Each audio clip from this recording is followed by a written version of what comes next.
Mais j'ai regretté de voir les vieilles réserves de cactus disparaître. Mina huzunika kuangalia ile uamsho ya zamani. Les vieilles réserves de cactus. Ile ilikuwa sawa fashi ile ilikuwa nachungiwa mamiti makalafulu. Oui, ce sont des cactus, de très bons arbres. Mamiti mzuri. Tout cela disparaître Byote bile biku napotea et être transformé en des cités résidentielles. Na bana bikata bana yenga mamiti yule bantu beko nekaria. On coupe des arbres, on dit bon, on va construire ici un stade. Je déteste voir cela. J'espérais ne pas vivre assez longtemps pour voir cela.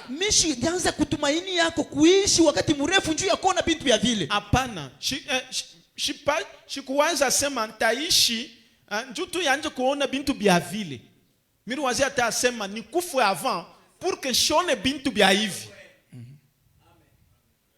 Munakuya tu pa bon, hapa tuko nakata mamichi yote. Les mêmes personnes qui défendent l'environnement, ce sont les mêmes personnes qui autorisent d'abattre les arbres. Paka bantu bamwa bale beko na chunga michi, njo paka bantu bamwa bale beko na leta ruhusa ya kukata michi. Et ils coupent pour en faire quoi? Na beko na kata njuu ya kufanya nini? Pour construire parfois même des hôtels. Njuu ya kuyenga mara nyingine saa nyingine ma hotel. Frère Branham dit, j'aime de toute façon ce qui est original. Oh, vous avez de belles maisons, c'est vrai. Mais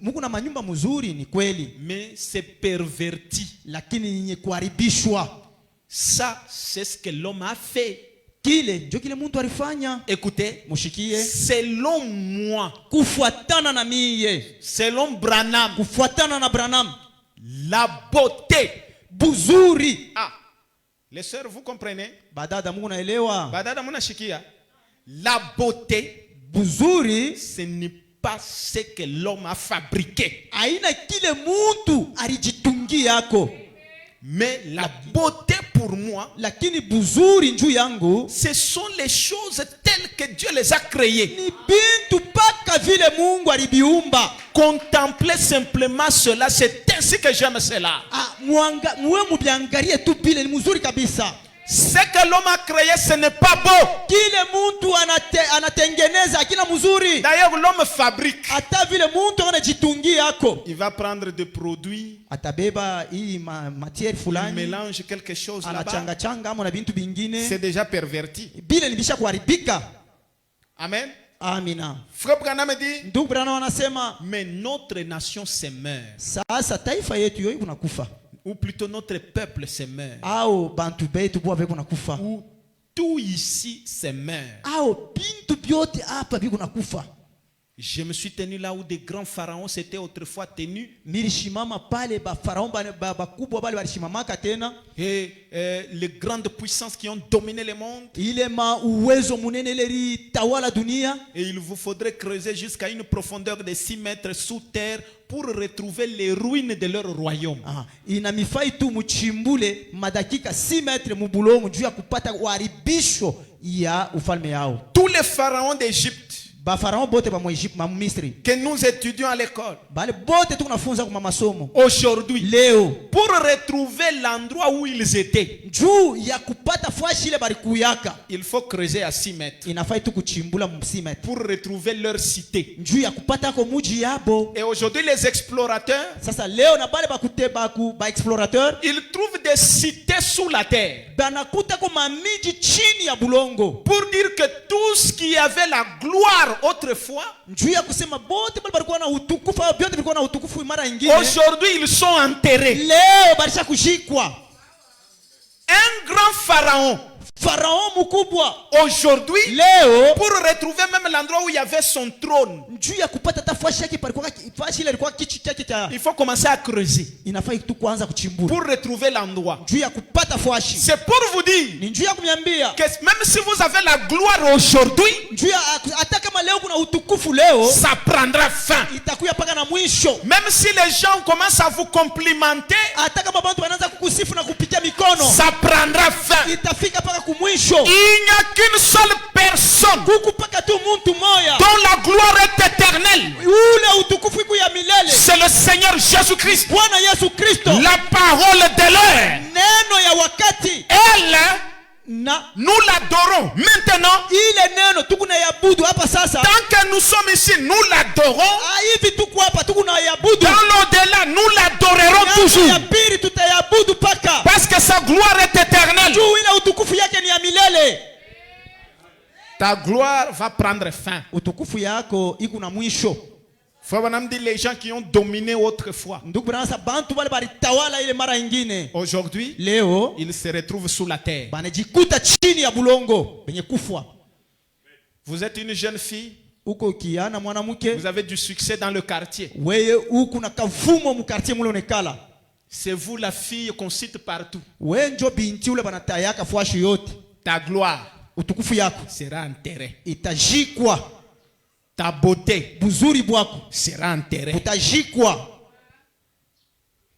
Amen. Amina. Frère Branham dit, Ndugu Branham anasema même là où les Césars de Rome, ata mkule kunye ba Cesar kule bale ba kurom c'est toujours sous la terre. ni paka mu bulongo, chini ya bulongo. Frère Branham dit en fait, nous n'avons point de cité permanente. Ndugu Branham anasema hapa hatuna na miji ile inaikala ya kukawia milele. Mungu akubariki. Amen. Hatuna na muji ya milele. Tu peux t'attacher à un pays, même il n'y a pas de pays éternel. Hakuna inchi ya milele. Le seul pays, frère Branham dit, il y a un seul pays qui est le pays éternel du millénium. Ndugu Branham anasema kuko tu inchi moya ya millennium. Et c'est la parole. Na ni neno. Frère Branham dit, Ndugu Branham nous anasema n'avons point de cité permanente. hatuna na miji ya kukawia milele hapa. Hein, Mzee? Amen. Uko mulikasi hapo. Est-ce que urianzia mulikasi? Non. Urianzia peut-être kupori, uritokea kwa nini? Peut-être ulikuwa kama ni province kani uriamia ko nini? Ça signifie que ce n'est pas permanent. Ni njoo ya kuonesha kusema aina ya milele.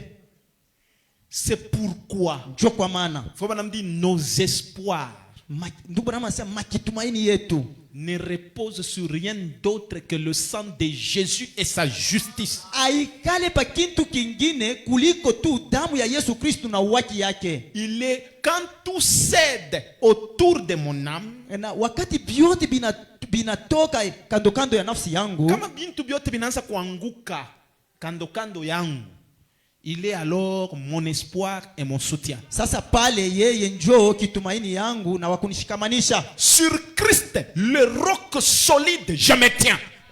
Juu ya Kristo ile mwamba ya nguvu mimi nashimamia pale. Tous les autres terrains ne sont que du sable mouvant. Hii mabiwanza bingine mafashi ingine ni mchanga tu ya Et kupepuka. Christ, c'est la révélation. Na Kristo ni ufunulo. Et la révélation, c'est la parole d'aujourd'hui. Na ufunuo ni neno ya leo. Notre révélation, Ufunuo c'est wetu le message de Branham. ni ujumbe ya Branham. Nous nous tenons sur le message de frère Branham. Si tunasimamia pa ujumbe ya ndugu Branham. Tous les autres terrains, Vyote bimabiwanza vyote c'est du sable mouvant. ni mchanga ya kupepuka. Même si je n'ai pas de travail, Hata kama je n'ai pas d'argent, sina na makuta, je n'ai pas de sina travail, na kazi, je n'ai pas de mariage. sina na ndoa. Le mariage n'est pas mon absolu. Ndoa haina ndio tegemeo La yangu. femme n'est pas mon absolu. Bibi haina ndio kitegemeo Le yangu. mari n'est pas mon absolu. Bwana ana tegemeo yangu. L'église n'est pas mon absolu. Kanisa haina tegemeo yangu. Christ est mon absolu. Kristo ni tegemeo yangu. Christ, c'est l'amen final. Kristo ndio amina ya mwisho. C'est là que je me tiens. Ndio pale mimi nasimamia. Tous les autres terrains, Vyote hii mabiwanza c'est vingine du sable mouvant. ni mchanga ya kutelemuka. Ça signifie que tous les autres terrains, Inamaanisha kusema mabiwanza vingine ça va s'écrouler. itanguka. L'église va s'écrouler. Kanisa itanguka. Les églises aujourd'hui, Makanisa leo c'est devenu quoi? inakuya nini? Une conglomération de clans, Inakuya sawa mafashi ya mankunji ya makabila. de sectes. Inakuya mankunji ya Frère maibada. Branham les appelle des loges. Ndugu Branham anasema mabitandawori. Aujourd'hui, l'église est devenue quoi? Leo kanisa inakuya nini? Là où l'église devrait donner des solutions, Pale kanisa ilipasha kuleta majibu. c'est l'église qui empire les choses. Njo kanisa inakuisha tena vitu vibaya devenu quoi? Leo bapastori banakuya nini? Là où les pasteurs devraient même donner des solutions, Bale bapastori bo benye bapaswa kuleta majibu. ce sont des pasteurs qui sont devenus des mauvais. Ni bapastori ndio banakuwa babaya kabisa. Alors où est-ce que nous allons nous fonder? Sasa shie tutakuwa na misingi yulu ya Nous nini? n'allons pas nous fonder sur un pasteur. Tutakuwa na misingi juu ya Nous n'allons pas nous fonder sur une église. Hatutakuwa na misingi juu ya kanisa. Nous allons nous fonder sur Christ. Tutakuwa na misingi juu ya Kristo. La révélation d'aujourd'hui. Ufunuo ya leo. Un pasteur peut faillir. Pastori anaweza kuanguka. L'église peut faillir. Kanisa inaweza kuanguka. Mais frère Branham, Lakini ndugu il ne peut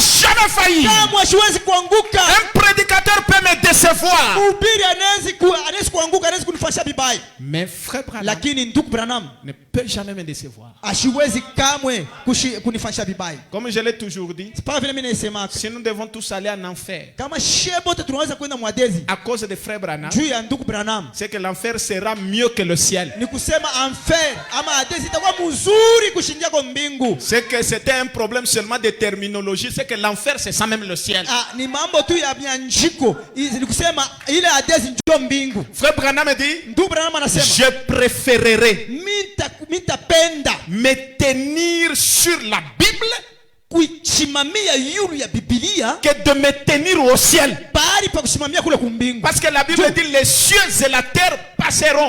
Biblia anasema mbingu na dunia bitapita. Mais la parole ne passera jamais. Neno kamwe haiwezi kupita. Et la parole, na neno c'est une personne. ni muntu. C'est Dieu fait chair. Ni Mungu mwenye kuvala mwili. C'est-à-dire si je crois frère Branham, Kusema kama mimi naamini ndugu Branham, même si à la fin je dois aller en enfer, hata kama mwisho mimi naweza kwenda mwadeza. au moins j'ai vécu le ciel quand j'étais sur la terre. Hata vile miliishi mbingu wakati mimi nilikuwa hapa dunia. Amina.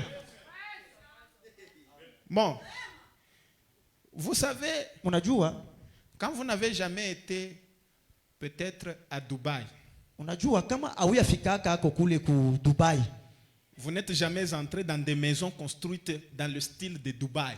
auyaingia kako mu manyumba ile baneiyenga mu mafano ya Dubai. Quand vous arrivez à Dubaï, Wakati utafikaka ku Dubai, on va vous appeler qui? batakuita nani? Que Dieu bénisse. On va vous appeler qui? Batakuita nani? Qui?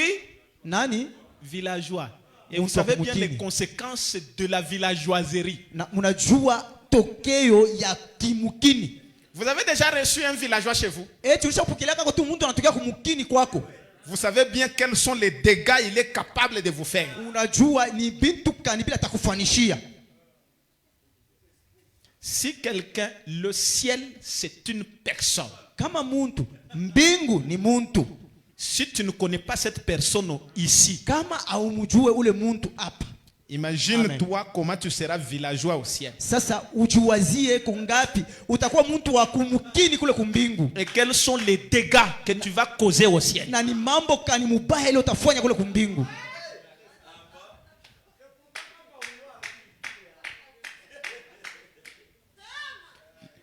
Je n'aimerais pas que tu sois villageois au ciel. Mie mishipende ukuwa mtu wa kumukini kule Frère kumbingu. Branham dit que le ciel c'est l'atmosphère. Ndugu Branham anasema mbingu ni hali. Et l'atmosphère, Na hali c'est un monde ni dunia. que William Branham est venu créer. Ile William Branham alikuwa kuumba. Il nous dit comment vivre. Anatuambia namna kani ya kuishi. Si tu ne connais pas ce monde, Kama wewe hujue ile dunia, tu n'as rien à faire au ciel. wewe hauna na cha kufanya kule kumbingu. Villageois. Mtu wa kumukini wewe. Amen. Amina. Amen. Amina. Frère Branham dit, Ndugu Branham anasema tout s'écroule, vyote vikunaanguka, vinapomoka. tout tombe, Muntu wote. tout tombe. Vyote vikunaanguka. Et si vous êtes en train de vous appuyer sur quelque chose qui est autre que la parole, Na kama wewe uko unategemea kukintu kile akina kintu yangu, il dit, anasema il parle de l'histoire, il dit, j'avais toujours... Tanzania kumtenda kubeba ko tu mumukono mbele ya kwenda kwa masomo. Et Frère Branham dit, c'était malhonnête vis-à-vis de mon frère. Ndugu Branham anasema haikukuwa mzuri kwa ile kwa mbele ya ndugu yangu. J'ai levé la main. Minanyolosha Et mkono. j'ai demandé à la maîtresse si je pouvais sortir. Na mina lomba ule mwalimu kama mimi niweza kutoka. Et je suis allé au vestiaire. na mimi naenda mwile fashi ya kubadilisha manguo, Et j'ai pris une très grosse poignée de ces pop-corn. na mimi nabeba mkono munene bwingi ya mingi ya popcorn, Et je suis sorti na mimi natoka, et je me suis tenu derrière le bâtiment de l'école et j'ai mangé cela. na mimi naenda kule kumkongo ya ile kibumbashi ya masomo, mimi naanza kulia mimi moyo. À l'heure du dîner, Sasa saa ya kula chakula, comme les enfants, tous les autres ont commencé à aller au réfectoire pour manger. saa vile bale bantu bengine banaanza kwenda mule mu refectoire juu ya kula, Et nous, na shie nous avons pris notre petit seau tunabeba kambekechi yetu, et nous sommes allés sur le flanc de la colline vers la rivière. na tunaenda kule ku pembeni ya mutoni kule ku kilima Juste au bord de cette rivière ici. pembeni ya hii Bien, nous mutoni. devions d'abord manger les pop-corn. Tulipasha mbele kuli ya popcorn, Nous n'avions rien de pareil à la maison. atukuyake na bintu vya vile kunyumba. Peut-être une fois l'année. Saa zingine tu ni mara moja tu kumwaka. Alors nous avons ouvert ces seaux. Sasa tunafungula ile mbekechi, Hein? Et il n'en restait pratiquement que la moitié. na mulibakia tu kipande. Tulibebaka popcorn ya mimi na ndugu yangu. Pale tunaenda kwa masomo, niko paka na waza ile ma popcorn, mimi nasema niko napenda paka kuikuria. Ndio mimi nalomba maîtresse asema nyende mbele huku kumkongo huku. Maîtresse asema ya wende. Kumbe mimi nenda nikuria popcorn ya Shiba 2. Mimi nenda kule, mimi nakuria. Sasa pa pause. Frère wangu tunaenda naye tunafungula popcorn. Il n'en restait que la moitié. Ndio anasema dis donc, il est arrivé quelque chose à ça, n'est-ce pas? Ni mambo kani nafikia kwa hiki. Hii popcorn ni shirikwa ya kuyala. Nini na kwa kipande. Alors, Sasa j'ai dit, inakuwa kipande nini nafikia. Il est arrivé quelque chose. ni mambo Kuko mtu anabeba. Kuko mtu anabeba. Et j'ai dit, na mimi nasema certainement. Hii mtu alibeba amu. Je savais ce qui était arrivé à cela. Mimi nilijua ni mambo kani ile milifanya.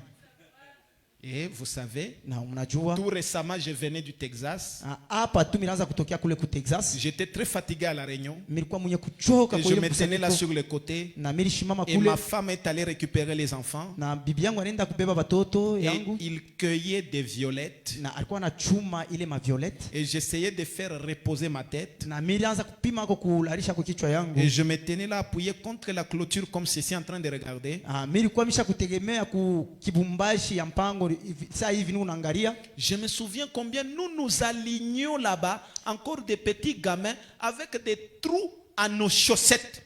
Mimi nakumbuka namna kani tulianza kunyoloka saba toto kiloko na mashoseti ya kutoboka. Et je regardais de l'autre côté de la colline. Na mimi naanza kuangalia ile ngambo nyingine ya Et mulima. je me souviens lorsque papa traversait les champs à l'aide d'un vieux petit chariot et d'un mulet. Na mimi naanza kukumbuka vile baba alianzaka kwenda kumashamba na tambuka na ile shario yake ya zamani na ule punda. Chaque samedi, Samedi soir, nous allions en ville faire des provisions pour la semaine. Kila mumposho tunaanza kwenda mu ville njuu ya kuuza hako chakula ya. Frère Branham dit ceci. Ndugu Branham anasema hivi. Et je pensais à cette poignée de popcorn. Na mimi naanza kuwaza kwa ile mkono ya popcorn ile nianza kubeba kama mbekeche. Frère Branham dit, vous savez, ndugu Branham anasema unajua, il est mieux ni mzuri de ne pas faire quelque chose de mal, n'est-ce pas? Iko mzuri usifanye kitu kibaya, haina vile. Cela vous reviendra un jour ou l'autre. Kile kitakurudiliaka kwa siku moja au siku nyingine. Je me suis tenu là. Mimi nashimama pale. J'ai commencé à me dire. Mimi naanza kusema. Maintenant, sasa Edouard est parti. Edouard ashakufa. Ça fait des années qu'il est mort. Kuna pita miaka ile ashakufa. Aussitôt qu'il avait atteint un certain âge, il a été tué. Wakati tu alifikishaka miaka fulani alikufa, aliuawa. Il est mort en m'appelant. Alikufa eko nanita. Je travaillais dans un ranch à bétail dans l'ouest. Miraza kutumikaka mu ranch moya ya banyama kule ku. Je me suis tenu là. Mina shimama pale. Et j'ai commencé à penser à lui. Na mimi naanza kuwaza, mimi naanza kumwaza. Je me suis dit, mimi naanza kusema, je me souviens de cette poignée de popcorn que j'avais pris du seau. Mimi nakumbuka ile mkono ya popcorn mimi bebaka mumbekechi. Je me suis dit, na mimi nasema, je donnerai tout ce que je pourrais posséder au monde. Mitakaburia byote bila mimi naweza kuwa nabyo kutunia. Si je pouvais aller encore vers lui et lui remettre cette poignée de popcorn que j'avais pris. Kama tu inawezekana mimi niende mbele yake na nimrudishie kwa mkono ya popcorn ile mimi bebaka. Anaanza kumuwaza vile shakufwa. Nasema mimi nakumbuka vile mimi mbebaka ile poignée ya popcorn. Hapa yesha kufu. Tafanya je? Kama kukua hata namna ya nyujisha bintu vyote ningu navyo mudunia, nibebe tu nyende nikauze paka ile popcorn ile, nyende nikamrudishie. Mais là, shitaweza tena. C'est pour dire que ne faites rien de mal. Usifanye kitu kibaya. Parce qu'il y a des moments où vous échouerez d'arranger ça. Njoo kutakuwa ile wakati utashindwa kutengeneza ile. Je ne saurais pas le faire. Mishiwezi kuibifanya. Nous n'avons pas ici des cités permanentes. Hapa hatuna kuna miji ya milele. Je me souviens de la vieille maison qui s'est trouvée là-haut. Mina kumbuka ko ya ile kale ka nyumba kuzeka kalikuwa pale yulu. Cette grande maison en bois. Ile nyumba ya michi. Et les rondins étaient gros. Na ile marondelle ilikuwa minene. Il y avait un morceau de miroir qui était attaché à cela, un miroir sur la petite banquette qui était clouée contre l'arbre. Ah, kurukuya yako kilikalashi kile bali popole yako kukimuchi. Mon papa était un homme de petite taille, mais il avait de très gros muscles. Baba yangu alikuwa mtu mfupi lakini nina muscles na biceps binene. Et je me disais, na mimi naanza kusema, oh là là, il vivra éternellement. Alipaswa kuishi milele. Un homme si fort. Mtu wa nguvu. Un Irlandais vraiment typique et vigoureux. Na ule Néerlandais wa nguvu kabisa. Et je me disais, na mimi naanza kusema, comme il est fort mon papa. Sasa hivi baba yangu yuko wa nguvu. Frère Branham dit, je regardais la vieille maison en bois. Nilikuwa naangalia ile nyumba ya michi. Cette vieille maison. Na ina sasa hii nyumba ya zamani. Lorsque mes enfants seront devenus vieux, wakati watoto wangu batazekaka, elle sera là. Itakuyaka hapo paka. Et frère Branham dit, ndugu Branham anasema, et vous savez quoi? Na mnajua nini? Environ 25 ans plus tard, kuishikisha tu miaka 25, une cité a été bâtie là. Kubana yenga po muji munene pale. La vieille source où je m'abreuvais. Ile chemuchemu ya zamani kule nilikuwa nakunywa mai. Vous voyez toujours quand frère Branham dit il y a une source où je m'abreuvais. Kama ndugu Branham kulikuwa tu chemuchemu kule nilikuwa nakunywa mai kule. Elle a été bouchée. Yo inafungiwa. Et elle a disparu. Na inapotea. La maison n'existe plus. Inyumba ile haina hapo tena. Papa est mort à 52 ans. Baba alikufa na miaka 52. Nous n'avons pas ici des cités permanentes. Hapa hatuna na miji ya milele. C'est juste. Ni kweli. Mais lakini frères, ndugu, sœurs, dada, nous sommes des pèlerins. Tuko basafiri et des étrangers aujourd'hui. Na bageni leo. À la recherche d'une cité qui a des fondements éternels. Mukutafuta ile muji iko na misingi ya milele. Celle dont l'architecte et le constructeur est Dieu. Muji ile wa kutengeneza na mujengaji ni Mungu. Et pendant que nous sommes ici sur la terre, na wakati tuko hapa dunia, nous devons prendre courage. Tunapashi kuya na hodari. Prendre la parole. Beba neno. Défendre la parole. Ushimamie neno. Frère Branham dit, ndugu Branham anasema, ayez bon courage. Na mukuye na bidii. Frère Branham dit ceci. Ndugu Branham anasema hivi. Juste un bref témoignage, paragraphe 12. Ni ushuda tu kiloko mstari ya 10. Concernant mon bien-aimé frère Bossol. Ila angalia ndugu yangu mndugu Bosolf. J'ai parlé à frère Julius Stadscleve. Nilikuwa nakusumbura na ndugu Julius Stadscleve. L'aumônier qui est près de nous. Huyu omonyo alikuwa karibu na shie. Frère Stadscleve est l'auteur du livre Un prophète visite l'Afrique. Ule ndugu Stadscleve ndio mwenye kuandika ile kitabu nabii anatembelea kwa Afrika.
Wakati Bwana Yesu ndugu Branham alikuwa kule kwa Afrika du Sud. C'est 10 fois plus qu'au jour de la Pentecôte. Ndugu Branham sema inapita mara 10 kuliko ile siku ya Pentekoste. Pensez-y, Jésus a dit, Na mnaweza kuwaza kwa Yesu les alisema œuvres que je fais, makazi na mimi nafanya vous les ferez aussi. na mwewe mtaifanya tena. Même des plus grands. Na mnaweza kufanya tena mkubwa kabisa. Na ndugu Branham anasema Je me souviens de l'expression sur le visage de frère Bossor. nakumbuka hapo ile misemo njuu ya ndugu Bosolf. Ces jours-là, Ile siku lorsque 30 000 âmes sont venues à Christ, wakati ile maelfu 10,13 ilikuwa kwa Kristo. frère Bossor, de ces jours-là, Ndugu Bosolf ile siku il a ôté les lunettes alitosha malineti yake et kunyuso il a yake essuyé les larmes de ses yeux. na anapanguza machozi kwa Oh, uso vous yake. ne savez pas quel sentiment cela donnait. Amjue ni nini gani ile ilikuwa naleta. De voir 30 000 âmes venir en une fois à Jésus. Kuona tu manafsi 13 ya elfu inakuja kwa Yesu. C'était à vous couper le souffle. Ilikuja ya kumikata hata mpepo. Il n'y a jamais eu quelque chose de semblable dans l'histoire du monde. Akuya kuyaka mambo ya hivi muhadisi ya dunia. À aucun moment. Hata wakati moya. Nulle part. Hata fashi moya. Le frère Branham dit Na ndugu Branham anasema 30 000 âmes. 13 ya elfu ya manafsi. Réglez bien ce micro. Mutengeneze Frère Branham dit, ndugu Branham anasema j'ai dit ceci avec amour, nasema hivi na mapendo avec respect. na heshima. Je crois que lors de mon voyage en Inde, Na mimi nadhania kusema mkusafiri kwangu kwenda kule kuindia on en aura le double. tutakuya kuna mubiwiri kuliko ile ya kwa Afrika Cela Kusini. va avoir lieu maintenant même. Ile itapatikana pa sasa. J'y vais d'après une vision. Ni kunaenda kufuatana na onyo. Et après que frère Bossoff y est retourné, Wakati ndugu Bosof kurudia, le frère Branham dit, ndugu Branham anasema j'étais chez moi. mimi kwa kwangu. La frère Bossoff est rentré seul en Afrique du Sud. Kule sasa ndugu Bosof anarudia yeye peke mu Afrika du Sud. Et frère Branham dit ceci. Na ndugu Branham anasema J'ai dit à ma femme, mimi namwambia bibi yangu, dis simplement, c'était un samedi soir, j'ai dit, mimi nasema ilikuwa mposho magharibi, mimi nasema dis-leur d'aller simplement à l'église le dimanche matin. mbambie tu bende mjuma asubuhi Car kukanisa. chérie, je me sens très fatigué. Kwani mpendwa mimi niko J'ai kuchoka dit, sana. je me sens très fatigué. Mimi nasema niko kuchoka sana. C'est à peine si je peux me tenir debout. Ni hapa mimi siwezi kushimama tamu, mimi siwezi J'ai kusimama dit, bwima. Mimi nasema voudras-tu bien leur dire de venir le dimanche matin?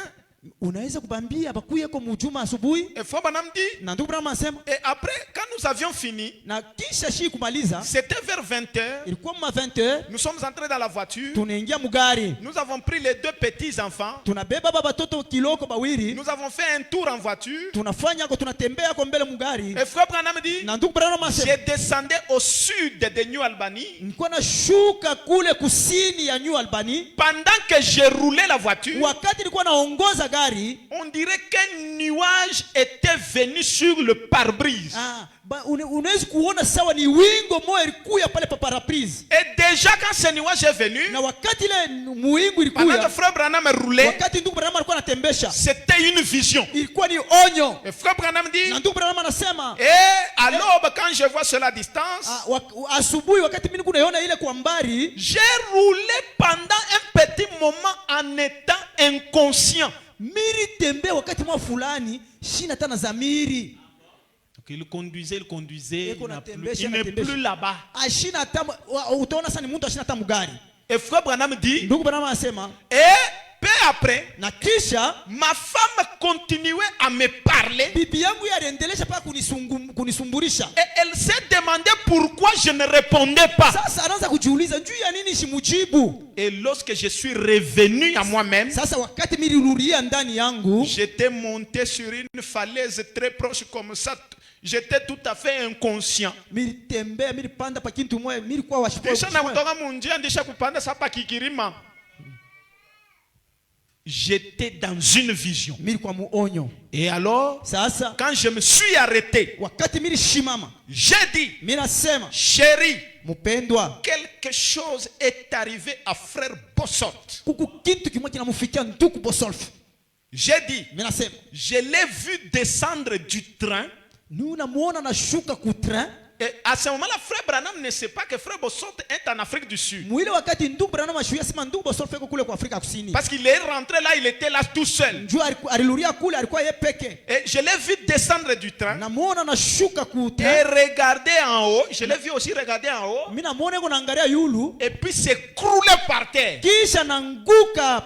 On l'a mis sur un brancard. Banamweka kwa baba brancard. Et on l'a amené à l'hôpital ou quelque chose comme cela. Banamupeleka kwa hospitali au kitu kia vile. Il est dans un état grave. Eko mwali mubaya. Le Saint-Esprit veut que je m'arrête. Roho Mtakatifu anapenda nishimame. Et que je prie pour lui tout de suite. Na nimuombe hapa sasa. Alors je me suis arrêté, j'ai prié. Na sasa pale mimi nishimama na miliomba. Écoutez, Mushikie. 24 heures plus tard, 24 heures kisha j'étais chez moi. milikuwa kwangu. Le téléphone a sonné.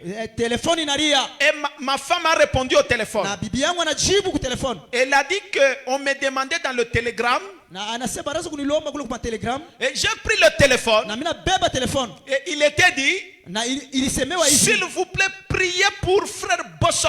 Kama inakupendeza umombee ndugu Bosolf. Il est terrassé. Yeye mwenye kupigwa na Anaanguka. magonjwa. Anaanguka. État grave. Muali mubaya. Afrique du Sud. Ku Afrika ya Kusini. Durban. Ku Durban. Et fois Branham dit, Na ndugu Branham anasema. j'ai dit, Mimi nasema. madame, Mwana mama. pourriez-vous me dire quand ce télégramme a été envoyé de Durban? Unaweza kunionyesha ni wakati kani telegrama ilitumiwa kutoka kule Durban? Elle m'a dit l'heure. Ananyambia wakati. Et frère Branham dit, Na ndugu Branham anasema. oh là là, Oh la la. l'amour qu'il y avait, Mapendo ile ilikuwa hapo. il voulait que je prie pour lui.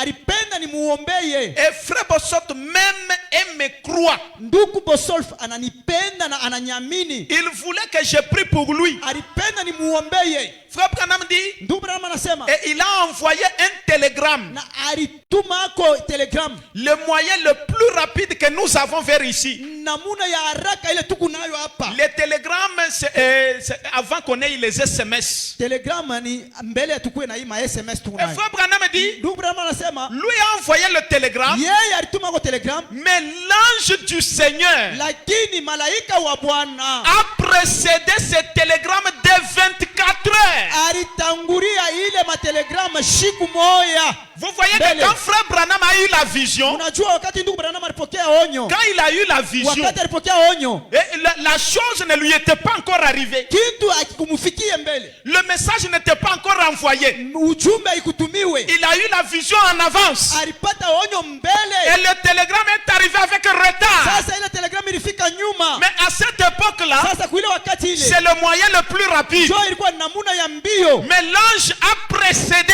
Lakini malaika alitangulia. de 24 heures. Alitangulia siku moja. Il est le secours qui ne manque jamais en cas de détresse. Musada ula kosake wakati mbaya. Il est le moyen le plus rapide. Yeye ni namuna ya mbio mbio. Si vous attendez le secours des hommes, Kama uko unachunga musada ya bantu. ce secours-là ne vient qu'en retard. Ile musada inakuja paka nyuma. Tous les cas d'insécurité que nous connaissons, Hii ma insécurité yote tuko la nayo. police vient toujours en retard. Polisi inakuja paka nyuma. L'armée vient toujours en retard. Askari basoda banakuwa Mais paka le Dieu nyuma. de Branham n'est jamais en retard. Mungu Abrahamu ashikalake nyuma. Il est toujours à l'heure. Eko kila mara mbele ya Et frère wakati. Branham dit, Mungu Abrahamu c'est anasema pourquoi, ô homme, njoo kwa maana ayez bon courage. ukuye na bidii kabisa. J'ai cette confiance en Dieu Hii kuna ile kitumaini ndani ya Mungu. que ce que Dieu dit, Kusema kile Mungu anasema il le fera. atakifanya. S'il dit qu'il vous bénit, Kama anasema il anakubariki. vous bénira. Atakubariki. Parce qu'il est le même hier, Juni mmoja jana. aujourd'hui et éternellement. Milele. Et frère Branham dit, Na ndugu Branham au anasema paragraphe 22, mstari makumi na mbili ayez bon courage. ukuye na bidii. J'aimerais poser une question à cette assistance. Mimi naweza kuuliza kwa ulizo kwa hii mambo. À cette assistance. Frère, sois dans l'esprit. J'aimerais poser cette question à cette assistance. Mimi naweza kuuliza kwa hii ulizo kwa huyu. Assistance ni bantu. Kwa hapa bantu. Aux malades qui souffrent. Kwa hapa magonjwa bako nateswa. Partout. Fashi yote. Si Jésus Kama mimi na Yesu se tenait ici ce kama soir, tu Yesu aliweza kushimama hapa magharibi. dans ce costume qu'il m'a donné, Muhii kochi alinikaburia. portant ceci, Mwenye kufuala hivi. si Jésus Kama Yesu se tenait ici ce soir. aliweza kushimama hapa hii magharibi Dans ce costume qu'il m'a donné. mwikochi ananikaburia Portant ceci. anabeba hiki anaivala hivi. Si Jésus se tenait ici. Kama Yesu alishimama hapa. Portant mes souliers. Anavala bilato vyangu. Portant mon pantalon. Anavala pantalon yangu. Mon costume. Kochi yangu. Mes habits. Manguo yangu. Pourrait-il vous sauver ce soir? Anaweza kwa kumiokoa hii magharibi? Frère Branham a dit. Ndugu Branham anasema absolument pas. Ila pana. Il ne le pourrait pas. Ashikuweza vile. Jésus ne pourrait pas vous sauver ce soir. Yesu ashikuwezi kumiokoa. Il l'a déjà fait. Anesha kumiokoa zamani. Vous avez été sauvés. Lorsque Jésus mourut sur le calvaire. Wakati Yesu anakufa kwa Kalvari. La question du péché avait été alors réglée. Ile mambo ya nzambi ilipata jibu. Et frère Branham a dit, maintenant vous devez l'accepter. Hapa sasa mwe mnapaswa kumuitika. C'est aujourd'hui ni leo que nous acceptons Jésus. Leo ndio tunachika Yesu. Mais quand nous l'acceptons, wakati tunamuitika, il a déjà changé de forme. Anaweza kubadilisha umbo. Le même Jésus. Ule Yesu le même hier. Aujourd'hui et éternellement, à l'exception de son corps physique. Aujourd'hui, quand nous acceptons Branham, nous acceptons Jésus. Nous disons, oh frère Branham dit, ne dites pas frère Branham, dites Seigneur Jésus, nous t'acceptons, tu nous as sauvés. Et quand nous acceptons cet homme, ce n'est pas un humain, c'est Elohim, le Dieu de toute l'éternité. C'est pourquoi ce soir, ayez bon courage. L'homme que nous avons reçu, ce n'est pas un humain, c'est Dieu lui-même. Et frère Branham a dit, s'il s'était né ici, dans ce costume qu'il m'a donné, cela veut dire quoi? L'homme qui se tient ici, ce n'est pas votre frère, c'est Dieu lui-même portant ce costume. Alléluia. Frère Branham a dit, cela ne vous fera aucun bien tant que vous ne l'acceptez pas. Hein? Frère Branham ne vous aidera jamais si vous ne l'acceptez pas. On peut prendre cette photo ici. On met ça n'importe où. Même dans votre propre maison. Ça ne vous aidera pas. Tant que vous ne considérez pas pourquoi cette photo. Frère Branham dit, écoutez, il se peut que vous acceptiez cela ce soir, mais vous avez été sauvés lorsque Jésus mourut pour vous. Il était blessé pour nos péchés, et c'est par ces meurtrissures que nous avons été guéris. Frère Branham dit, il vous a déjà guéri. Quand quelqu'un dit, j'ai le pouvoir de vous guérir, Frère Branham dit, c'est faux. Voyez-vous, il a le pouvoir de vous montrer les guérisseurs, mais lui, il ne peut pas vous guérir. Oh, William Branham a dit, est-ce que vous êtes là? Frère Branham a dit ceci, aujourd'hui, l'ange de Dieu, c'est une personne. Paul, l'ange lui est apparu. Frère Branham dit, dans le Nouveau Testament, les anges apparaissent toujours. Quand vous regardez avec Moïse, l'ange lui était apparu, mais il était dans la forme de la colonne de feu. Quand Agar a pris l'enfant Ismaël, elle est partie dans le désert et on l'a chassé. C'est Dieu qui a dit de chasser Agar. Mais quand elle est partie, elle a dit, je ne peux pas voir mon enfant mourir comme ça. Elle est partie prier. Oh Dieu, toi le Dieu de mon maître, wa mwalimu yangu. Souviens-toi de cet enfant. Kumbuka kwa huyu mtoto. Parce que cet enfant, Juu huyu mtoto c'est l'enfant de ton ni serviteur. mtoto wa mtumishi wako. C'est l'enfant de ton prophète. Ni mtoto wa nabii wako. Et l'ange est venu. Na malaika alikuya. Ce n'était pas du vent.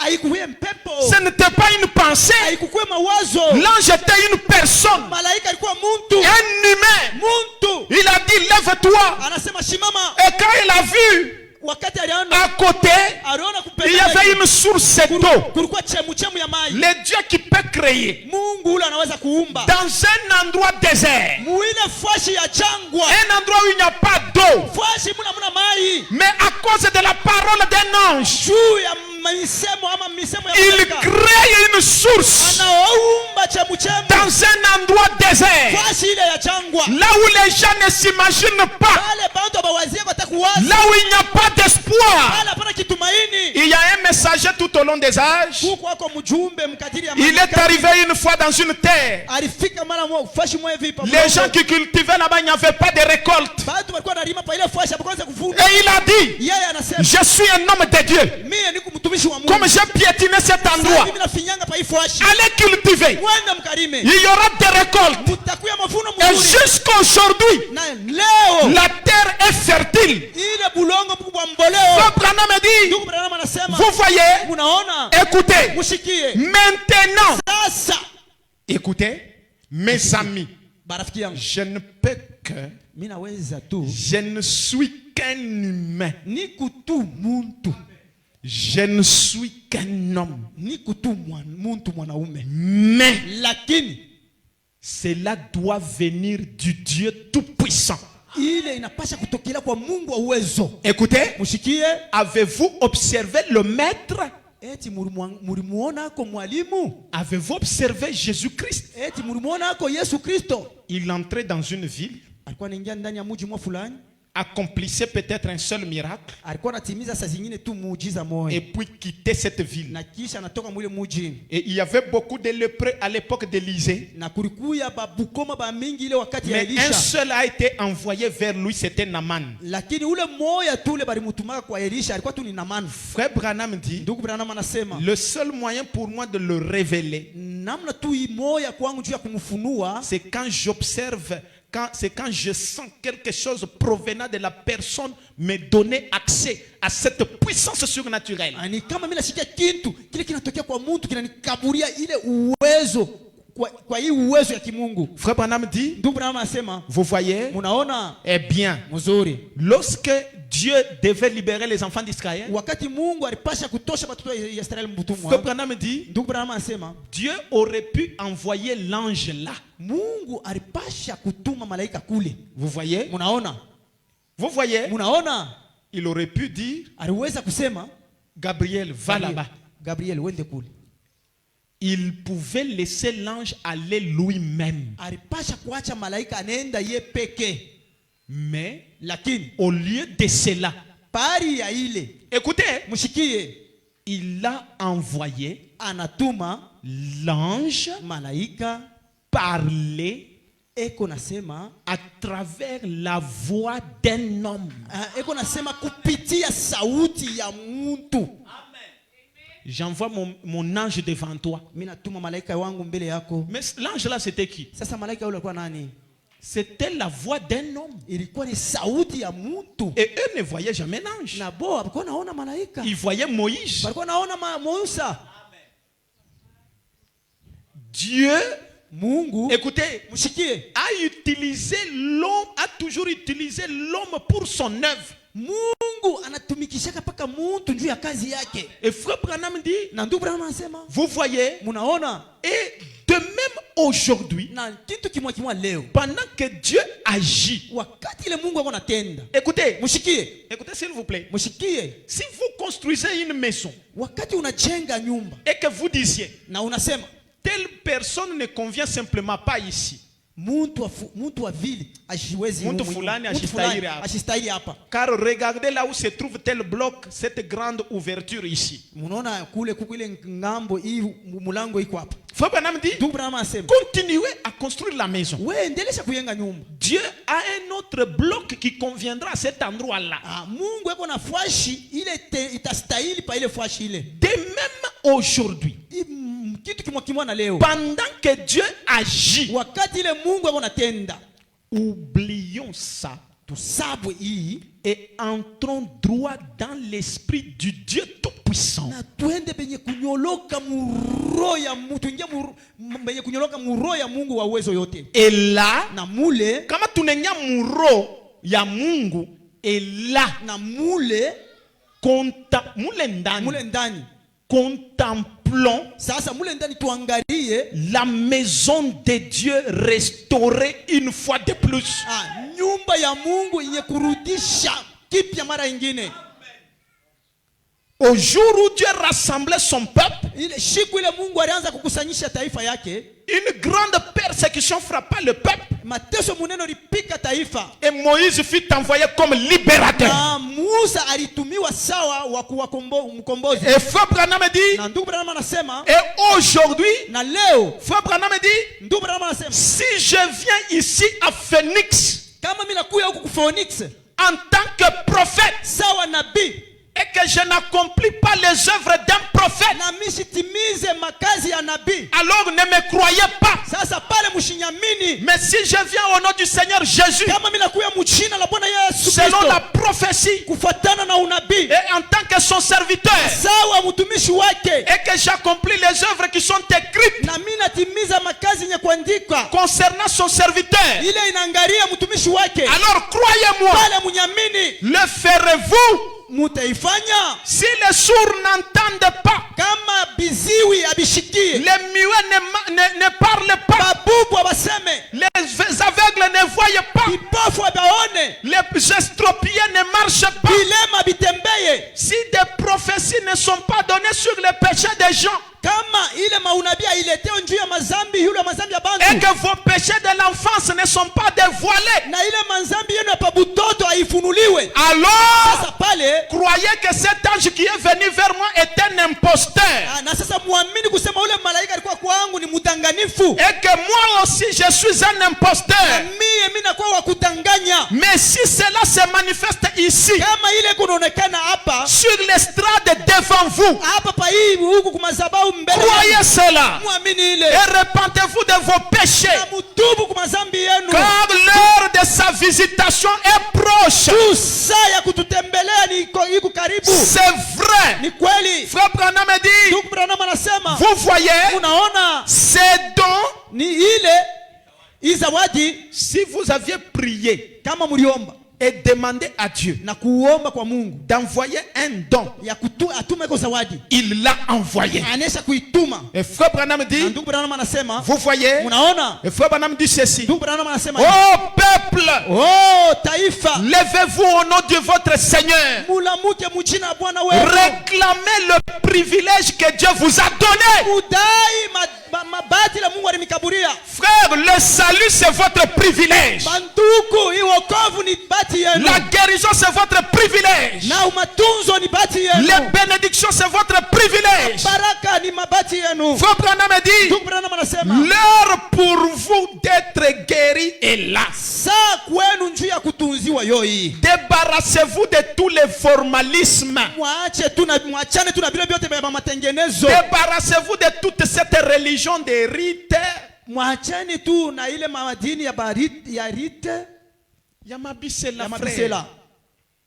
Et entrez dans la sphère du Dieu vivant. Mwingie mkiwango ya Mungu eko naishi. Car Juu l'heure vient. saa yo inakuya. Et elle est déjà venue. Na inesha kuya Où Dieu a envoyé son avertissement. ule Mungu alituma ukalamusho wake. Frère Branham dit, Ndugu Branham anasema, le Dieu même qui a envoyé son ange devant Moïse, Mungu moyo alituma malaika wake mbele ya Musa. il m'est apparu plusieurs fois Anesha kunyonekania mara ya mingi sous forme d'une étoile. mfano ya nyota. Je l'ai vu plusieurs fois, Anesha kumuona mara ya mingi. mais quand il s'est rendu visible, Lakini wakati alijionesha waziwazi, c'était un homme alikuwa ni mtu qui apparemment pesait 90 kilos. ule alikuwa na bujito bwa 90 kilo. Et William Branham Na dit, William Branham anasema il y a un peu plus de 2 ans aujourd'hui, kunapita kwa miaka 2 leo j'ai lisé ma Bible Scofield. nilikuwa nasoma Biblia yangu ya Scofield. Premièrement, j'ai vu une lumière. Kwa kwanza biliona nuru. Et je pensais que c'était un véhicule. Na mimi naweza kuona kusema ilikuwa ni gari. Mais cela a changé. Lakini ile ilibadilika. C'était devenu plus brillant. Inakuya kabisa kuna ngala. Et j'ai regardé à la porte. Na mimi naangalia kumulango. Il n'y avait pas de véhicule. Hakukuye kwa gari. Et j'ai entendu Na mimi nasikia dans la lumière mula mumwangaza quelqu'un en marchant. mtu mwa mkutembea. La lumière s'était intensifiée. Ile nuru mwangaza inaanza kuwa munene kabisa. Et juste au-dessus de moi, Na yulu yangu hivi suspendu une grande étoile. isha kusimama nyota munene. Et la lumière tendait. Na ile On nyuru dirait c'était comme le vert et le jaune. na ile mwangaza unaweza kuona sawa ilikuwa Et à l'intérieur, ule ndani. j'ai entendu quelqu'un qui marchait. Niko nasikia mtu mmoja anatembea Et un homme na mtu est apparu, anaonekana marchant dans cette lumière. eko anatembea mule mwile Il mwangaza. pesait environ 90 kilos. Kwa na bushito bwa 90 kilo. Il n'avait pas de barbe au visage, Asikuya na ndevu. comme sur le tableau de Christ Hoffman. Asawa pa ile tableau ile kibao ya Il n'avait pas de barbe. asikuya na ndevu. Frère Branham dit, Branham anasema son teint était beaucoup de yeux noirs. macho yake ilikuwa sawa mweupe. Son teint était comme l'olive. Il s'est approché de moi. Anachovea kangu. Aussi près qu'elle est ce micro comme ça. Na karibu sawa hivi na mikro hivi. Donc il s'est approché comme ça. Kusema alichofa hivi. Le frère Branham dit, Branham anamwambia oui, c'est vrai mes amis. vya kweli bandugu yangu. Je ne pouvais pas parler. Nisikuwezi kusema. Et il a dit, Na anasema n'aie pas peur. usikuye na boka. Je suis envoyé de la présence de Dieu Mimi natumwa muwapo wa Mungu pour te dire juu ya kukwambia que ta vie particulière, kusema maisha yako ya kipekee, ta naissance mal comprise, ile kuzalika kwako kwa sipo c'est kuelewa pour amener ni njia ya kupeleka, un don de guérison ni divine njia ya kuleta kwa zawadi ya au matunzo peuple ya du Mungu, monde. utaifa ya badunia Et il ajouta, na anaongeza si tu es sincère kama huku na uwaki et que tu amènes les gens à te na croire, unafikisha bantu mkukuamini, aucune maladie kuna hata magonjwa ne résistera à ta prière, ile itashimama même pas le cancer. hata kansa. William Branham dit, Anasema mes chers amis, marafiki yangu, cette Bible est devant moi. hii Biblia iko mbele yangu, Cela s'est accompli. ile mambo yalitimilizika. William Branham dit, William Branham anasema oh là là, oh la la, si j'amène les gens à me croire, kama mimi nafikisha bantu mkunyamini, rien ne peut résister. hakuna hata kitu kile kitashimama. Qui a dit ça? Nani alisema vile? L'ange de Dieu, Malaika wa Mungu pesant 90 kilos. kwa na bushito bwa 90 kilo. William Branham dit, William Branham anasema quand il a parlé, wakati alisema la même voix ile sauti moya moya à 7 ans, mwile wakati la même voix qui avait dit, ile sauti moya moya ilisema ne bois pas, usikunwe, ne fume pas, usifute, ne suis pas ton corps, chafule mwili wako, car j'aurai un travail wakati mjumi takuwa na kazi à faire avec toi.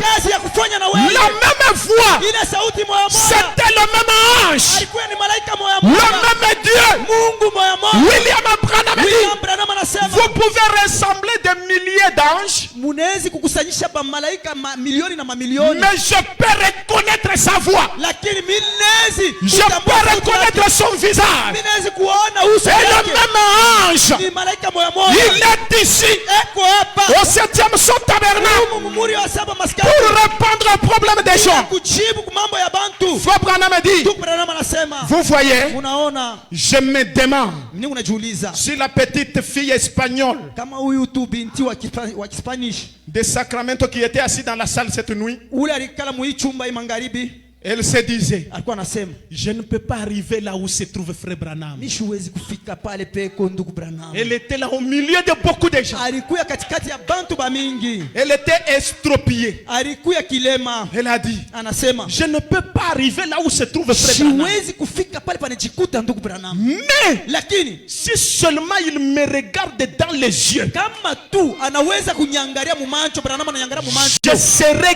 guéri. mitatunzwa. Frère Branham dit, je ne savais rien sur cette fille. Ndugu Branham anasema sikujua kitu juu ya ile mtoto Et mwanamke. quand je suis entré dans la réunion, Wakati mimi naenda mumukusanyiko, j'ai prêché. mimi nilikuwa nahubiri Et on dirait na unaweza kusema que je sentais la foi. unaweza kusema niko unashikia imani. Je sentais la foi de la jeune fille Nilikuwa nasikia imani ya ule mbinti en mwanamke. train de me tirer Iko unanikokota. le poule.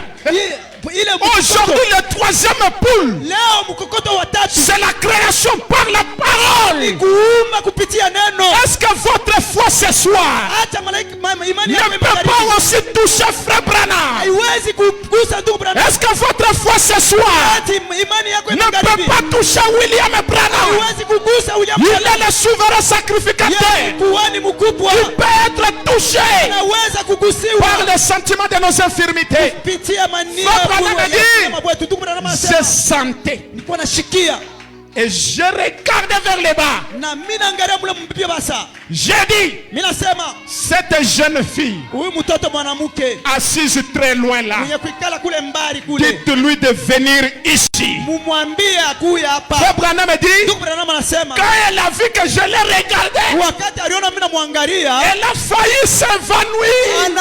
anafia kukauka. Elle a dit, moi.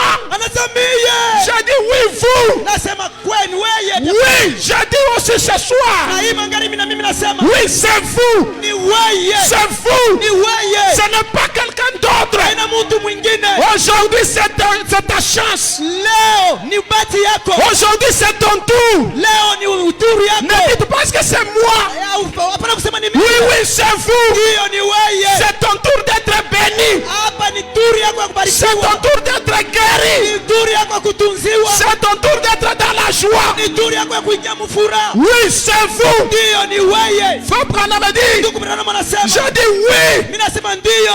Vous, Wewe. en petit chapeau rond, Wewe wakashapoka loko ka kiviringo. comme Sœur Marie, Yuko Santa Maria. en petit chapeau rond. Wa mkashapoka loko ka kiviringo. Vous êtes aussi dans la prophétie. Uko tena J'ai dit, mimi nasema elle s'est avancée là.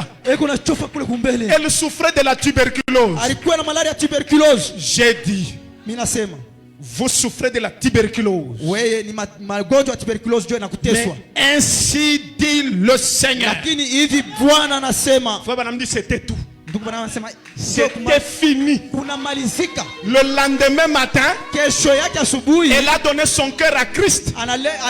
anajitoa kwa Kristo, Elle a été baptisée. anabatiziwa Et elle a amené sa famille. na analeta na chama yake. Frère Branham dit, Ndugu Branham anasema le même Dieu Mungu moya moya est ici ce kwa soir. hapa hii magharibi. C'est Amina. votre tour. Ni turu yako. William Branham dit, William Branham anasema vous voyez, unaona, je lis ceci. mimi nasema hivi, Est-ce que vous êtes là? eti munafuata Ayez bon courage. ukuye na bidii. Frère Branham dit, Ndugu Branham anasema mes amis, marafiki yangu, nous avons une station émettrice. tuko kuna station moja iko natukokota.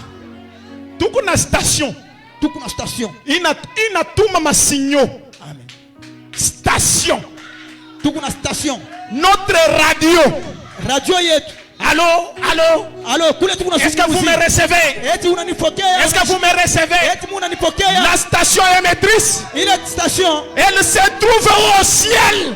iko kumbingu. Frère Branham dit, Branham anasema le ciel c'est une dimension. mbingu ni kiwango. Et cet homme, Na huyu mtu c'est lui qui nous donne la force. ndio anatukabiria nguvu. William Branham dit, William Branham anasema la station réceptrice ile station ya kupokea se trouve dans votre cœur. iko ndani ya mioyo yenu. Celui-ci, Huyu il envoie. anatuma, Moi aussi, na mie je reçois. napokea. Est-ce qu'il y a quelqu'un ce soir Mimi nataka kusema kwa Mungu qui magharibi, peut dire je reçois? unaweza kusema mimi napokea. Je reçois la bénédiction. Minapokea baraka. Je reçois frère Branham. Minapokea ndugu Branham. Je reçois la guérison. Minapokea matunzo. Je reçois le salut. Minapokea wokovu. Frère Branham me dit, Branham anasema quand vous acceptez la parole, wakati munachika ile, cela devient réel. inakuwa vya kweli. Que la bénédiction soit réelle pour vous. Baraka ikuwe ya vya kweli juu yako. Que ça ne soit pas une chanson. Isikuwe tu mwimbo. Non, nous sommes bénis. Oh, tushakubarikiwa. Nous sommes bénis. Tushakubarikiwa. Non. Hapana. Cette fois-ci, Imara. que ça soit réel. Ikuwe ya vya kweli. Quand tu dis béni, Wakati unasema mwenye tout kubarikiwa, le monde voit que tu es béni. watu wote baona kusema mwenye kubarikiwa. Frère Branham me dit, Ndugu Branham anasema, est-ce que vous êtes là? eti munafuata. Frère Branham dit dans El Shaddai, Ndugu Branham anasema mu El Shaddai, Dieu a promis, Mungu alilaka, hein, qu'avant la venue de Christ, kusema mbele ya kuja kwa Kristo, l'Esprit de Dieu Roho wa Mungu se manifesterait ataonekana comme il en fit au temps d'Abraham. sawa vile alifanyaka ile wakati ya Ibrahimu. Qu'est-ce qu'il a fait chez Abraham? Alifanyaka nini wakati ya Ibrahimu? Il est arrivé. Alifika, Il a dit, Abraham, anasema Ibrahimu, je vais te visiter mimi nitakutembelea au temps de la vie. wakati ya maisha yako. L'année prochaine, Mwaka ile itakuya, je reviendrai. mimi nitarudiaka Et Sarah na Sara aura un enfant. atakuya kwa na mtoto. Est-ce que vous savez que l'année prochaine, Elohim n'est plus revenu? Eti mnaweza kusema Elohim ile mwaka inafuata shikuku yake. Lui a dit, je reviendrai. Yeye alisema mimi nitarudiaka. Mais quand il est revenu, Sasa wakati alirudia, c'était Isaac. alikuwa tu ni Isaka ndio ule alikuwa. Le même Elohim qui parlait avec Abraham. Ule Elohim ya moya moya alikuwa anazungumza na L'année Ibrahimu. prochaine, je reviendrai. Hii mwaka itakuya, mimi nitakuya. Parce que s'il n'est pas revenu, c'est que Dieu a menti. Nikusema kama shikurudi yake Mungu analanda. Mais quand il est revenu, Wakati alirudia, c'était Isaac. ilikuwa ni Isaka. Et dans la Bible, les gens ne voient plus Elohim comme il était venu avant. Na mubiblia bantu bamuone Elohim asa vile alikuwa kumbele. L'année prochaine, Mwaka itakuya, je reviendrai. mimi nitakuyaka. Quand Jésus revient, Wakati Yesu anakuya, il est le même Elohim. eko ni Elohim moya moya. Et les gens ne le reconnaissent plus. Na bantu bamutambue tena. Il devient un bébé. Anakuya bebe. On est parti à la maternité. Enda kule ku maternité. Sarah a accouché. Sara nazala. On vient avec le bébé dans la maison. Banakuwa na mtoto ule munyumba. Et il ne s'appelle plus Elohim. Na ashitwa tena Elohim. Il s'appelle maintenant Isaac. Anaitwa Isaka. Le même Elohim. Mule Elohim moya L'homme moya. a cette lettre. Ule muntu maerufi sana. H-A-M. H-A-M. Quand il est dans la seconde venue, Wakati yako ndani ya kuja kwa pili, il est le Seigneur Jésus-Christ. eko Bwana Yesu Mais la Kristo. même personne. Lakini muntu moya moya. Maintenant, Hapa sasa. souvenez-vous qu'il ne l'a jamais fait à Sodome. Mkumbuke ashabifanyaka vile kwa soko. Frère Branham me dit, Ndugu Branham anasema. écoutez, hein, Mushikie. écoutez, Mushikie. il n'a jamais fait le signe à Sodome. Ashiyafanyaka kwa alama ku Sodoma. Il l'a fait chez Abraham. Alifanya alama kwa Ibrahimu. Frère Branham me dit, Ndugu Branham anasema c'est la raison pour laquelle jo sheria ambayo le message ujumbe n'a pas la priorité qu'il devrait avoir. aina na ile priorite ilipaswa kuwa nayo. C'est réservé aux élus. Iko inachungiwa tu na bateule. Ce message Hii ujumbe ne sera jamais prêché dans les dénominations. abawezi haitahubiriwaka mu madhehebu. Quand vous voyez un pasteur qui est parti chez les dénominationnels, il est parti les exhorter, pas les prêcher le message. Kama unaona tu pastori wa ujumbe anaenda kubazehebu, anaenda kubasubutisha, anaenda kubahubiri ujumbe. Il est parti les exhorter. Anaenda kubasubutisha. Frère Branham, Ndugu Branham, Dieu a envoyé un prophète. Mungu alituma kwa nabii. C'est Frère Branham. Ndugu ni ndugu. Ça c'est une exhortation. Ile ni kukankamisha bantu. Ça ni kuibabembelesha. Ça c'est pas prêcher le message. Ile anakuhubiri ujumbe. Frère Branham dit, Ndugu Branham oh anasema, vous, mweye enfants d'Abraham, ule batoto ba Abraham, vous n'êtes certainement pas aussi aveugles que ça. mweye amuna bipofu kuliko hii. Ne pensez pas Mushiwazie kusema que je parle de moi-même. ni kunasema njuu yangu mimi moya. Cela est un mensonge. Ile ni bongo. Si je disais Kama nilikuwa Ninasema que c'est moi, ni mie. je serai menteur. Mimi pasha kwa mdanganifu. Je parle Niko nasema de l'Esprit de Dieu Ninasema kupitia roho au ya Mungu. milieu de nous, Ile iko katikati yetu. accomplissant la même chose. Iko natimiza kitu kimoja. L'ange du Seigneur. Malaika wa Mungu. Vous en avez la photo ici. Mwabale muna picha hapa. Voilà l'Esprit de Dieu. Muoneni roho ya Mungu. L'ange du Seigneur. Malaika wa Mungu. La science en a pris la photo.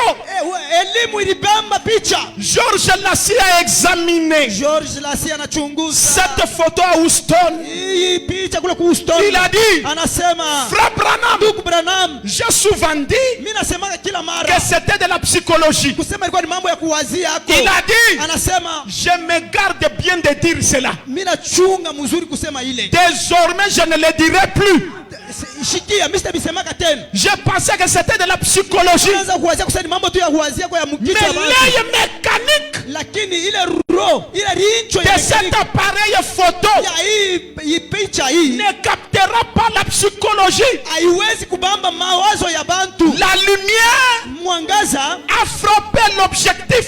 ilipika kuzile kwa Comme kuonekana. Branham a dit, Ndugu Branham anasema la même colonne de feu hii nguzo la moto moya moya qui suivait les enfants d'Israël, ilikuwa nafuata watoto wa Israeli. c'est la même colonne de feu, Nguzo moya moto moya la moya même chose ndio kitu kimoya qui est ici aujourd'hui. hapa sasa. Tout étudiant de la Bible, Ule wote unajifunza Biblia il sait que la colonne de feu anajua kusema nguzo la qui moto conduisait les enfants d'Israël ilikuwa inaongoza watoto wa Israeli. était l'ange de l'alliance, Alikuwa malaika wa agano Christ, Kristo, le Logos, Logos, qui était sorti de Dieu au commencement. ule alitoka kwa Mungu kumwanzo, Et lorsqu'elle s'est faite na chair, wakati alijifanya mwili a habité ici sur la terre, na anaishi hapa dans un dunia, corps humain appelé Jésus. mwili ya bumuntu inaitwa Yesu. Observez ce qu'elle fit à ce moment-là. Mwangalie vile alikufanya ile wakati. Frère Branham dit, Ndugu Branham anasema observez ce qu'elle a fait muone ile nuru ilifanya lorsqu'elle était sur la terre. wakati alikuwa hapa dunia. Et maintenant, Na sasa voici tazama qu'elle est de nouveau ile nuru yo inarudia mara ya pili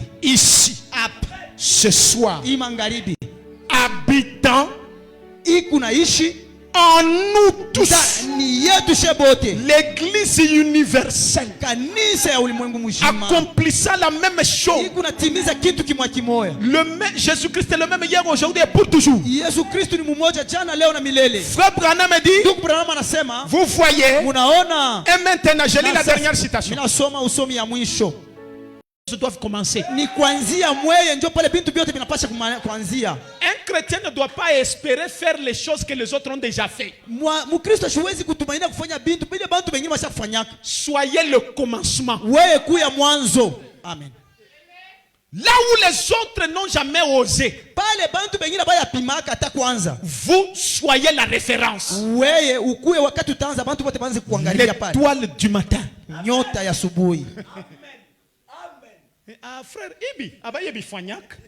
Chez Shikiaka ta mu histoire. Dans cet âge, nous n'avons que des choses qui ne se sont jamais passées dans l'histoire. Nous avons un prophète qui n'a jamais existé. Depuis Enoch à nos jours. Nous avons une photo. Depuis la création. Elle n'a jamais existé.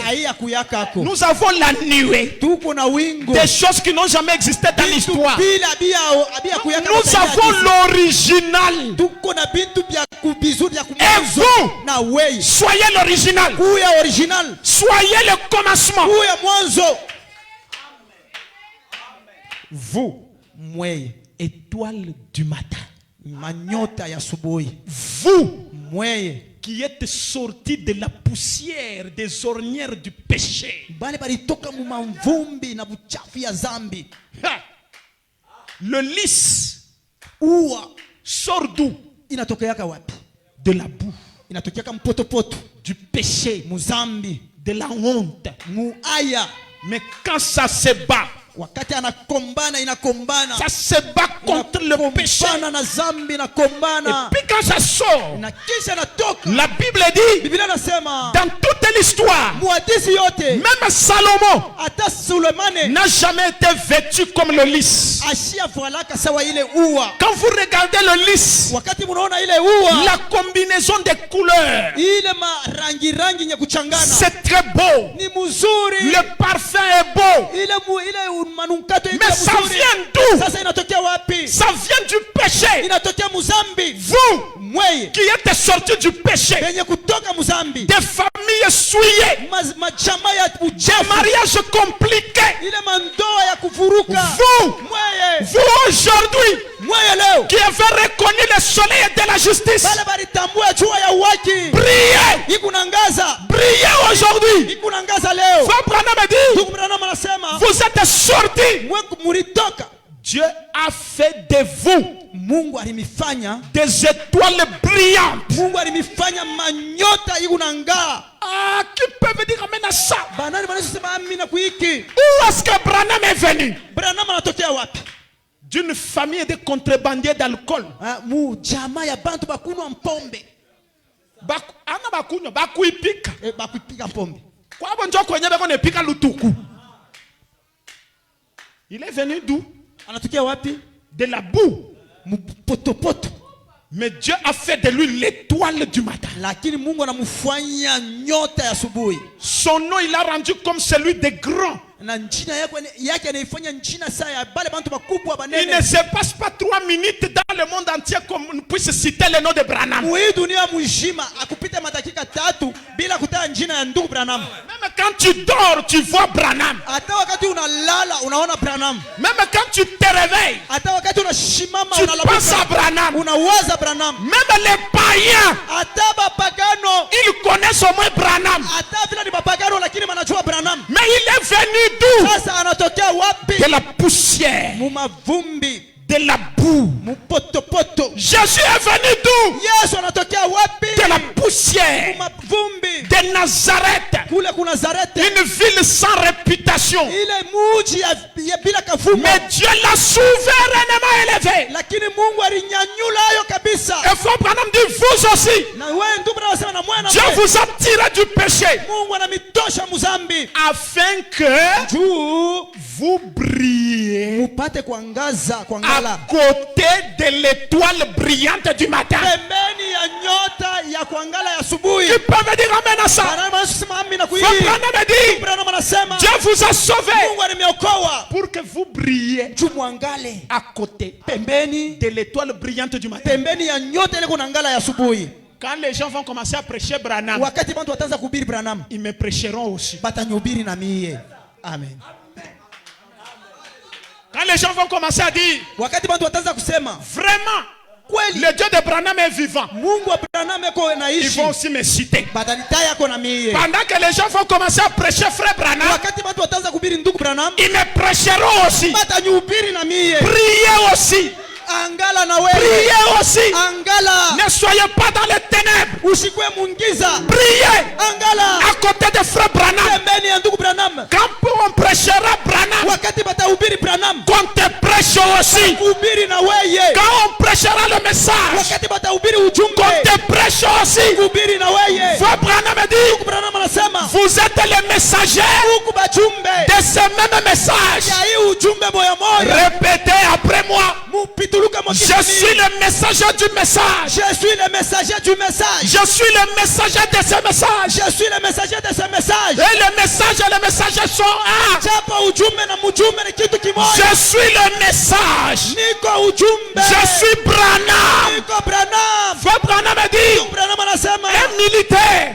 askari On lui a posé la question. anamuuliza, Un militaire. oh askari, Il chantait la chanson. alikuwa naimba mwimbo, À la croix où mourit mon sauveur. kumsalaba kule kuna kufa bwana wangu. Et les religieux sont venus. Sasa pale bakidini banakuya Ils ont dit, banasema nous cherchons là où se tient le réveil du pays de Galles. tunatafuta pale panapekwa kwa uamsho hii nchi ya Gal. Où est le réveil? Uamsho iko wapi? Et le policier a dit, Na ule askari anasema c'est moi-même. ni mimi moya. Le réveil. Mimi moya njo Le uamsho. réveil est à moi. Ile uamsho iko ndani Si vous yangu. cherchez le réveil, Kama unatafuta uamsho il est à moi. iko ndani yangu. Si on vous dit où est Branham, Kama nakwambia sasa Branham iko wapi? il est à moi. Iko ndani yangu. Où est le Dieu de Branham? Mungu wa Branham iko wapi? Le Dieu de Branham est à moi. Mungu wa Branham yako ndani yangu. Je suis le messager Niko mjumbe du message. ya ujumbe. Or, le message, c'est Frère Branham. Japo mjumbe ni Branham. Je suis le prédicateur de Branham. Niko mhubiri wa Branham. Par ma vie, Kupitia maisha yangu je prêche Branham. niko nahubiri Branham. Amen. Vous, Mweye étoiles brillantes. manyote kunangala. Hein? Les étoiles brillantes. Manyote kunangaza. Quand vous vous réveillez le matin, Wakati unalamuka asubuhi, toutes les étoiles n'ont pas encore brillé. ile manyota yote Il y a ayaanza une kuangala. étoile qui brille. Kukutu nyota moja kunangala. L'étoile du matin. Ile nyota ya asubuhi. Le guide. Ile kiongozi. Le guide de ceux qui se réveillent le matin. Kiongozi ya wale unalamuka asubuhi. Soyez le guide. Mkuu ya kiongozi. Le guide dans votre famille. Yu kiongozi ndani ya chama Le yako. guide dans votre maison. Kiongozi ndani ya nyumba yako. La référence. Kule kwenye wataanza kuangalilia. Quand quelqu'un a besoin de connaître l'heure, Wakati mtu yako lazima na kujua saa. il veut aller cultiver. Anapenda kwenda kulima. Il se réveille. Analamuka. Il voit la position Anaangalia. de l'étoile du matin. Anaangalia mwikario. Et puis il vous dit, il est 5 heures du matin. Wakati ya saa hii ni saa 5 heures. Oui, je suis l'horloge du monde. Mie niko saa ya Si mudunia. les gens ont besoin de connaître Kama bantu wako lazima na kujua. où va le monde, Kwa dunia kunaenda wapi? ils ont besoin de me voir. Beko lazima ya kunyona. Vous, Mwe. étoile du matin. Manyota ya kuangala ya Ce que asubuhi. Branham dit, Ndugu Branham anasema secouez-vous. mujitenkeshe. Secouez-vous. Mujitenkeshe. Quand on se secoue, Wakati mnatenka c'est tenka pour faire tomber les saletés. ni juu ya kuangusha buchafu. Évitez, oh, on m'a dit, Epuka se baninyambia. on m'a fait, Bananifanya. on m'a provoqué. Bananikosea. Non, on m'a critiqué, Balikuwa wananishimanga. on m'a minimisé. Bananizarau. Secoue-toi. Wewe ulitenkeshe. Laisse les choses de bassesse. Acha vitu ya chini chini. Évite des choses comme ça. Epuka vitu vya vile. Secouez-vous. Ale mulitenkeshe. Relevez-vous. Na lamukeni. Alléluia. Haleluya. Relève-toi. Lamuka. Ne sois pas faible. Ushikue muzaifu. Non, frère. Oh ndugu. Dans ma famille, c'est comme ça. Mjamaa yetu ndio paka vitu nekalaka. Ce n'est pas comme ça. Ina vile. Frère Branham dit, Ndugu Branham anasema les gens aujourd'hui bantu leo vivent dans de mauvaises conditions. beko naishi mu makanuni mubaya. Et le diable a permis qu'ils voient que c'est normal. Na shetani anaruhusu bantu waone kusema vile ndio mzuri. Vous savez que quelqu'un peut s'habituer à la pauvreté, il voit que c'est normal. Mnajua kusema mtu anaweza kuzobeleshana na bumashikina anaona sasa ndio vile ni mzuri.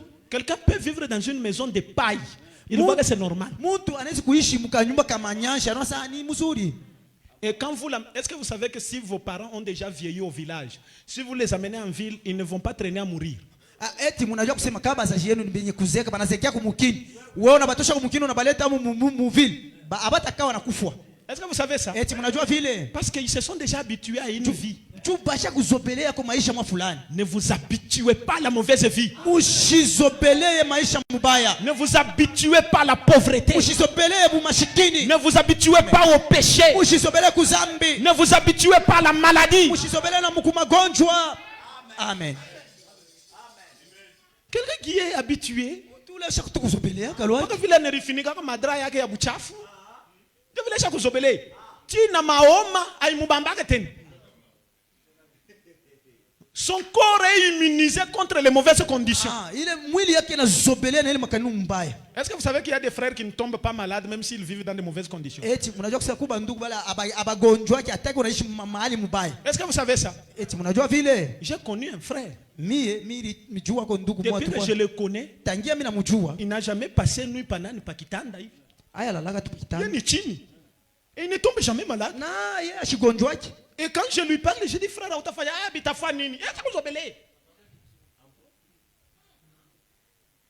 relevez-vous. Débarrassez-vous de la poussière. Ayons foi. Soyons certains que Dieu, écoutez, hein?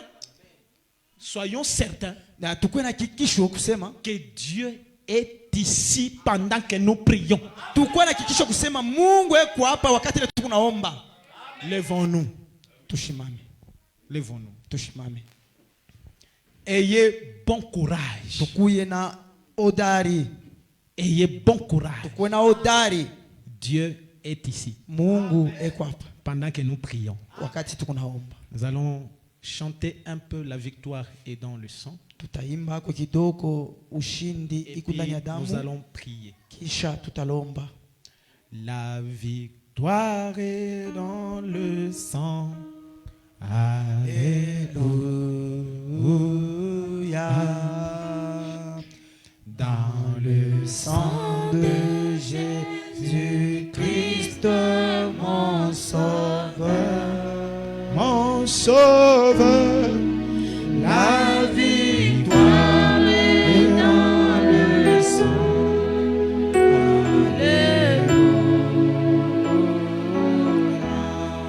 Alléluia.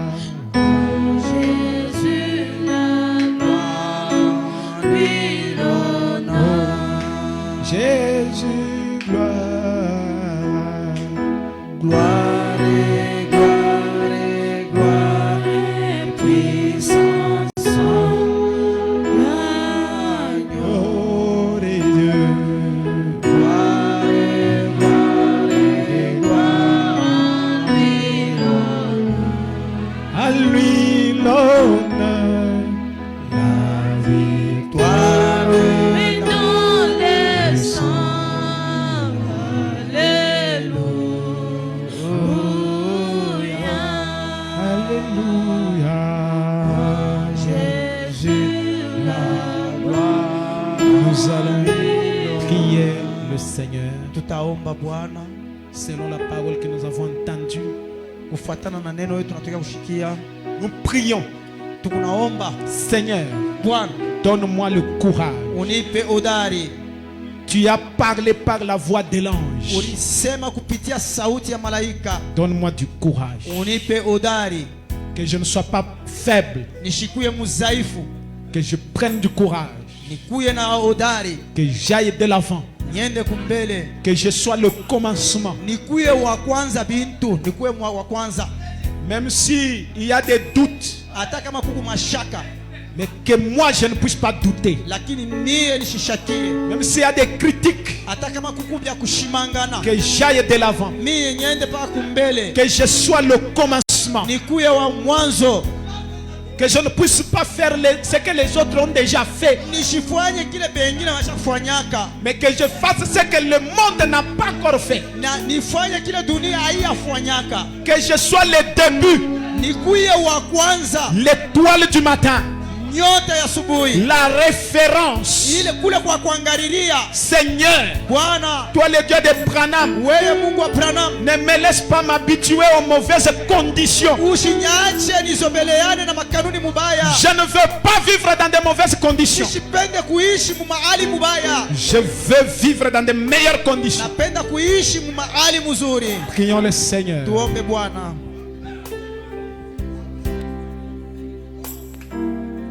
Sur le monde entier, les grands jours s'élevés, les la mort a disparu, Dieu donne le plein salut. Et sur le monde entier, les grands jours s'est levé, puis le Saint-Esprit est là.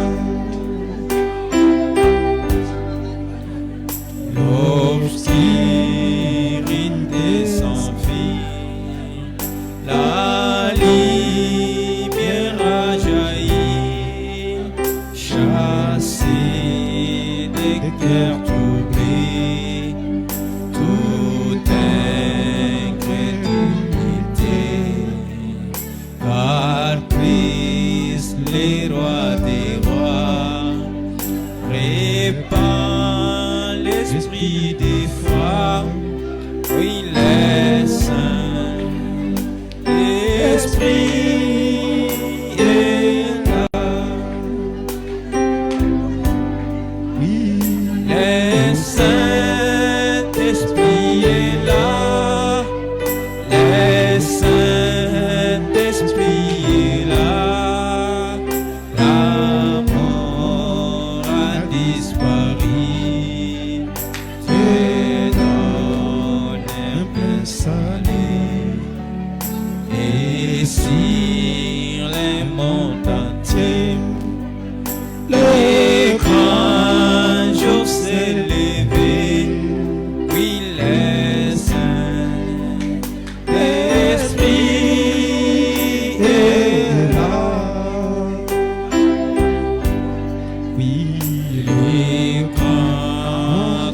sur la terre.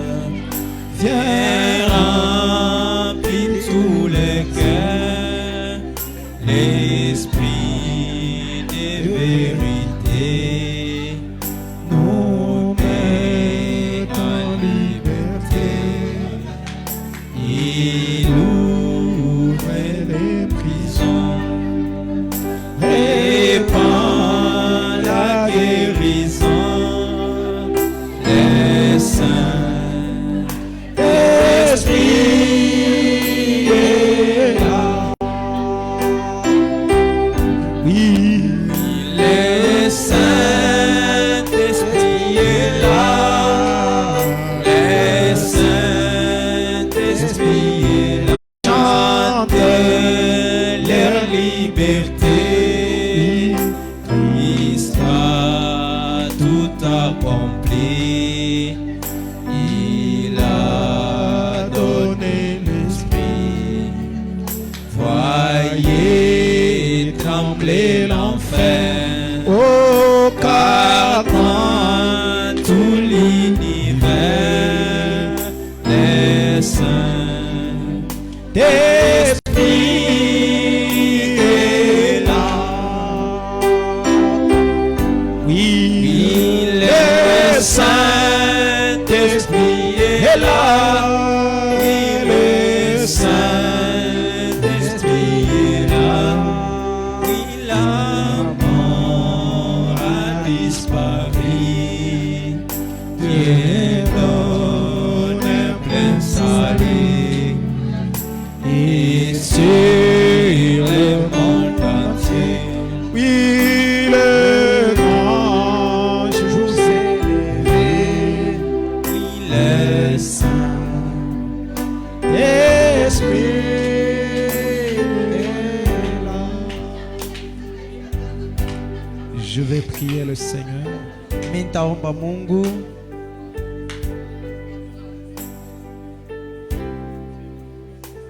Seigneur Jésus-Christ, merci pour ta parole.